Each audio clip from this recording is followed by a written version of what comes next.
Жауыннан кейін ауыл тып-тыныш болатын.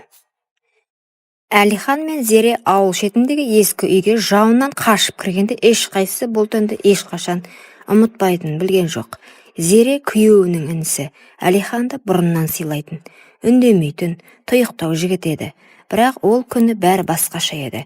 Күннің көзі батар-батпаста Зере сиыр сауып жатқан. Кенет аспан күркіреп нөсер құйды. Үйге жүгіріп кірмек болғанда етегі шылқылдап, көйлегі денесіне жабысып қалған. Су сорғалаған шашы иығынан төмен ағып, кірген бойда иығынан көйлегі сырғып кетті.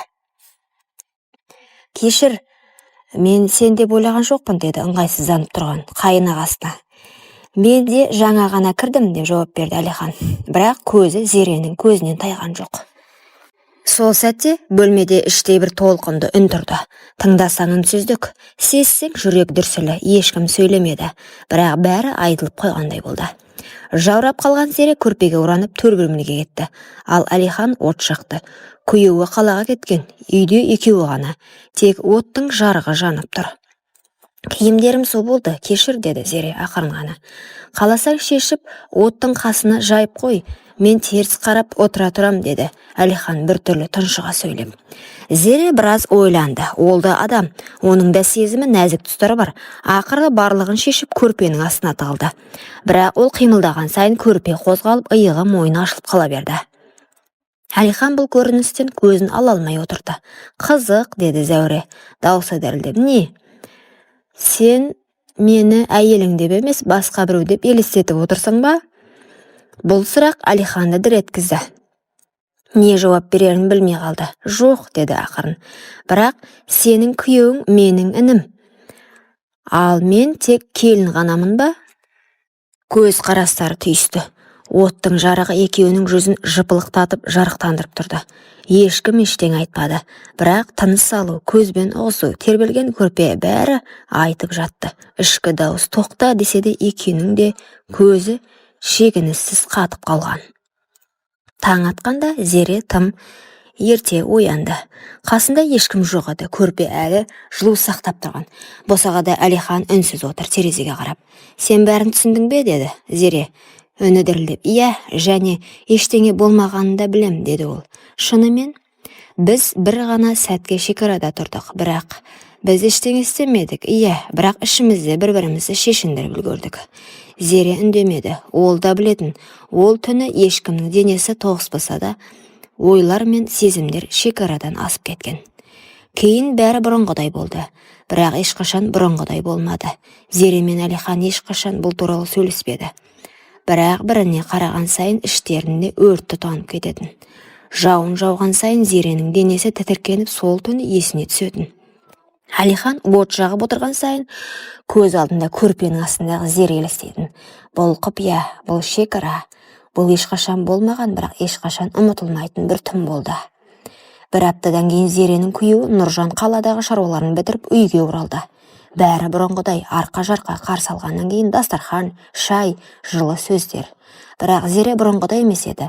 Ол күйеуінің жанында отырса да көзімен Әлиханды іздейтінін шығарды. Әлихан да онымен көз түйістірмеуге тырысты. Бірақ бұл екеуінің арасында үнсіз от өшпеген еді. Сен жауыннан кейін суық тигізіп алмадың ба? Деді Нұржан. Зере еріксіз жымиып. «Иә, суық, бірақ от жаққан еді», деді. Өзі де байқамай, күйеуі жай ғана бас изеді. Бірақ Әлихан төргі бөлмеден сығалап тұрған. Ол бұл жауапты естіді. Ол оттың басында отырған ешті екеуі де ұмытпағанын білді. Сол түні Зере ұйықтай алмады, күйеуі жанында жатыр. Бірақ көзі жұмылған сайын басқа көз қарасы, басқа дем, басқа оттың жылуын елестетті. Бір түнде өмірінің бәрі бөлініп қалғандай. Түсінде өзін қайтадан оттың алдында көрді. Бұл жолы көрпесіз, толықтай жалаңаш, ал Әлихан үнсіз жақындап келіп, тек көзімен болмайды деп тұрған. Бірақ денесі алға тартып барады. Түстен оянғанда денесі балбырап ұялғандай болды. Бірақ өзінен емес, ойынан. Арада біраз уақыт өтті. Күндер, кештер, шайлар бәрі қалыпты. Бірақ Зере мен Әлихан арасында үнсіз тілдесу, ұзақ көз қарастар, жай ғана сәл тоқтап күлімдеу бәрі үдей түсті. Бір күні түнде Зере су алуға шығып сыртқа шықты. Сол кезде қора жақтан бір көлеңке қозғалды. Жүрегі зірк ете қалды. Бірақ бұл Әлихан еді. Түн тыныш қой, деді ол жай ғана. Иә, бірақ ішім тыныш емес, деді Зере. Әлихан оның көзіне қарады. Бұл жолы ұзақ, бұл жол екеуі де шегінбей тұрды. Не істеп жүрміз біз осы, деді Зере ақырын. Бұлай болмайды ғой. Бірақ болып қойды ғой, деді ақырын тұншыға Әлихан. Кенет алдынан есік сықыр естілді. Зере селк етіп үйге қарай жүгірді, ал Әлихан түнде сіңіп кетті.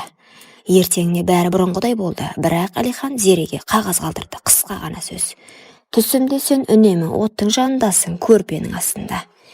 Сен мені неге түсіңде шақырасың, Зере? Зере хатты қайта-қайта оқыды. Жауап бергісі келді, бірақ қалай? Күйеуінің көзіне қарай алмай жүрген келін өз жүрегімен күресе алмай қалды. Сол түннен кейін көп ұзамай Зеренің басы айнала бастады. Асқа зауқы соқпай әлсіреп жүрді. Алғашында өзі де мән бермеген, бірақ бір күні шай құйып отырып қолындағы кесені түсіріп алды. Әлсіздік пе, әлде жүректегі қорқыныш па? Өзі де білмейді. Енесі, келін-ау, сен түрің біртүрлі. Әй, аяғың ауыр емес пе, деді. Зере естіп тұрған білсе де үндемеді. Басын шайқады. Бірақ сол түні дүкенге өзі барып тест алды. Жауап біреу еді. Екі сызық. Қолы дірілдеп отыра кетті. Күйеуімнен бе? Әлде ол кезде күйеуі қалада еді. Бірақ жоқ, мүмкін емес. Бір сәтке ғана еске түсті. Сол жауыннан кейінгі түн, көрпенің астындағы дем. Оттың жарығында өртенген сезім. Тіпті ештеңе болмаған күннің өзінде денесімен емес, жанымен берілу еді. Мен оған ештеңе істеген жоқпын, бірақ іштей мен сол сәтте соны қалап тұрдым, деді. Күйеуі күлімдеп кіріп келген күні Зере не істерін білмей қалды, төсекте үнсіз жатты. Күйеуі құшағына алғанда денесі емес, жаны қысылды. Бір кеште бәрі ұйықтап жатқанда Зере сыртқа шықты. Ай астында жалғыз тұр еді. Артынша Әлихан да келді. Сен де ұйықтай алмай жатырсың ба, деді.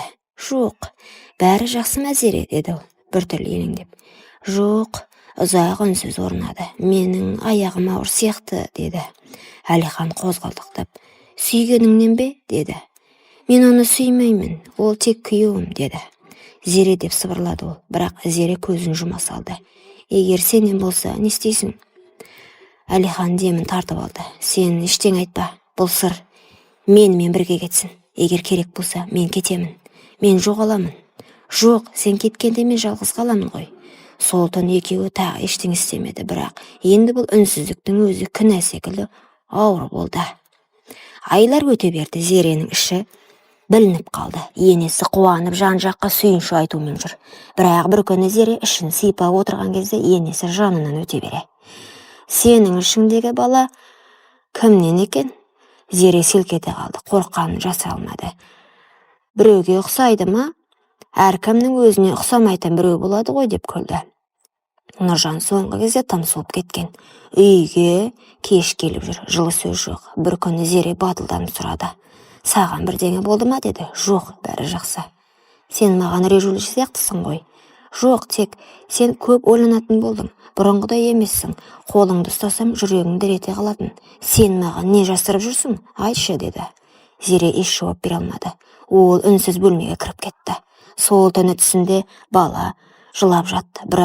Бірақ даусы Әлиханның үнімен. Ай айналып күн аунап Зере босанды. Ол бала, енесі қуанып жүр. Бала тап-таза, қып-қызыл боп дүниеге келді. Бірақ бір жұмадан кейін нәрестенің бет-әлпеті анықтала бастаған кезде жұрт сыбырлай бастады. Енесі балаға ұзақ қарап тұрып, әкесіне ұқсамаған екен, деді ақырын. Жоқ, мүмкін емес, деді Зере жалма-жан. Бірақ жүрегі атша тулап, ішкі күдік күн сайын өсе берді. Өйткені өзі де ішінен сезіп тұрды. Бала Әлиханға көбірек ұқсайды. Бір күні Нұржан кеш оралды. Қолында ескі күнделік. Бұл Зеренің күнделігі еді. Жазып тастаған. Бірақ ішіндегі бір беті ғана жыртылып қалып, қалған бетінде мынадай жазулар тұр еді. Мен ештеңе істемедім. Бірақ екеуміздің ішімізде бәрі болды. Жалаңаш сезім денеге тимей-ақ сындырады екен. Әлихан, кешір мені. Нұржан көзіне тік қарап тұрып, мен бұл жазбаны оқымадым, бірақ сенің көзінде бәрі айтып тұр. Жоқ, мен ештеңе істеген жоқпын, деді, бірақ сенің жүрегің менен кеткен. Нұржан қолына баланы алып тұрып ұзақ қарап тұрды. Кенет көзіне жас келіп сәбиді ақырын Зеренің төсіне жатқызды да: "Бұл бала менікі емес шығар, бірақ оның кінәсі жоқ. Мен сені кешіремін, бірақ өзімді кешіре алмаймын", деді. Ол үнсіз жиналды да үйден шығып кетті. Сол кеткеннен оралмады. Бірнеше күннен кейін ауылға сөз тарады.